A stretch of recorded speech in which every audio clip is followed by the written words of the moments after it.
നമസ്കാരം കൂട്ടുകാരെ, കണ്ണനും ചിറ്റ യൂട്യൂബ് ചാനലിലേക്ക് എല്ലാവർക്കും സ്വാഗതം. ഇന്ന് നമ്മൾ റവ ഉപയോഗിച്ചുണ്ടാക്കുന്ന ഒരു കേക്കിൻ്റെ റെസിപ്പിയാണ് കേട്ടോ.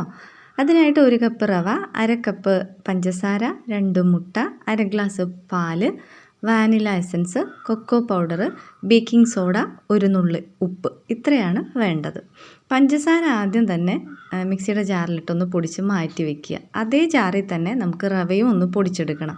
വറുത്ത റവയോ വറുക്കാത്ത റവയോ ഏതാണെങ്കിലും ഉപയോഗിക്കാം. ഇതിലേക്ക് 2 മുട്ട മിക്സിയുടെ ജാറിൽ പൊട്ടിച്ചൊഴിച്ചിട്ട് അതിൽ കുറച്ച് വാനില എസൻസ് ഒഴിച്ചിട്ട് അടിച്ചെടുക്കുക. ഇതിലേക്കാണ് നമ്മൾ നേരത്തെ പൊടിച്ച് മാറ്റി വെച്ച പഞ്ചസാര ഒന്നും കൂടി ചേർത്തിട്ട് അടിച്ചു കൊടുക്കണം.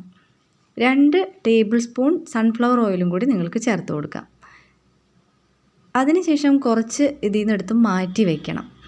നമ്മുടെ ഇത് റിബൺ കൺസിസ്റ്റൻസിയിലല്ല നമുക്ക് കിട്ടേണ്ടത്, കുറച്ച് ലൂസായിട്ട് വേണം. അപ്പോൾ കുറച്ച് പാലും കൂടി ചേർത്തൊക്കെ നമുക്കിത് അടിച്ചെടുത്ത് ലൂസാക്കാം. ഈ മാറ്റി വെച്ചതിലേക്ക് കുറച്ച് കൊക്കോ പൗഡർ ചേർത്തിട്ട് ഒരു സ്പൂൺ മതിയാവും. നന്നായിട്ട് ഇളക്കി അതവിടെ മാറ്റി വയ്ക്കുക. ഇനി നമ്മൾ നെയ്യോ സൺഫ്ലവർ ഓയിലോ തടവി വെച്ച ആ കേക്ക് ടിന്നിലേക്ക് ആദ്യം ഈ കൊക്കോ പൗഡർ ചേർക്കാത്ത ഇത് ഒഴിച്ചു കൊടുക്കുക. അതിൻ്റെ മുകളിലായിട്ട് കൊക്കോ പൗഡർ ചേർത്ത് കലക്കി വെച്ചല്ലോ അത് ഒഴിച്ചു കൊടുക്കുക. അങ്ങനെ ഇത് നമുക്ക് ലെയറായിട്ട് ചെയ്തെടുക്കണം.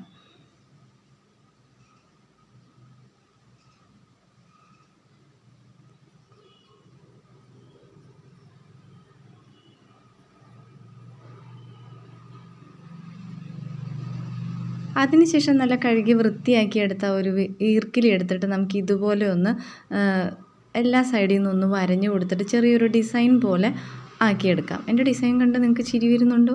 എനിക്ക് തന്നെ ചിരി വരുന്നുണ്ട്. ആ നടുഭാഗമൊക്കെ നോക്കിയേ, വേറെ ആരെക്കൊണ്ട് പറ്റും ഇങ്ങനെ ഡിസൈൻ ഇടാൻ? ഇനി നമുക്കിത് ഇഡ്ഡലിത്തട്ടിൽ വെച്ചിട്ട് ഒരു 15-20 മിനിറ്റോളം ആവി കയറ്റി എടുത്തു കഴിഞ്ഞാൽ നമ്മുടെ കേക്ക് റെഡിയായി കൈക്ക് കിട്ടും കേട്ടോ. അപ്പോൾ ഒന്ന് തുറന്ന് നോക്കാം. ഒരു 15 മിനിറ്റ് കഴിയുമ്പോൾ ഇതുപോലെ തന്നെ ഒരു വൃത്തിയുള്ള ഈർക്കിലി എടുത്തിട്ട് ഒന്ന് കുത്തി നോക്കുമ്പോൾ ആ ഈർക്കിലിയിൽ ഒന്നും തന്നെ പറ്റി പിടിക്കാൻ പാടില്ല. അപ്പോൾ ഇതിൻ്റെ വേവ് ഓക്കെ ആയി. ചാനൽ ഇഷ്ടപ്പെടുന്നുണ്ടെങ്കിൽ തീർച്ചയായും സബ്സ്ക്രൈബ് ചെയ്യുമല്ലോ. Thank you for watching.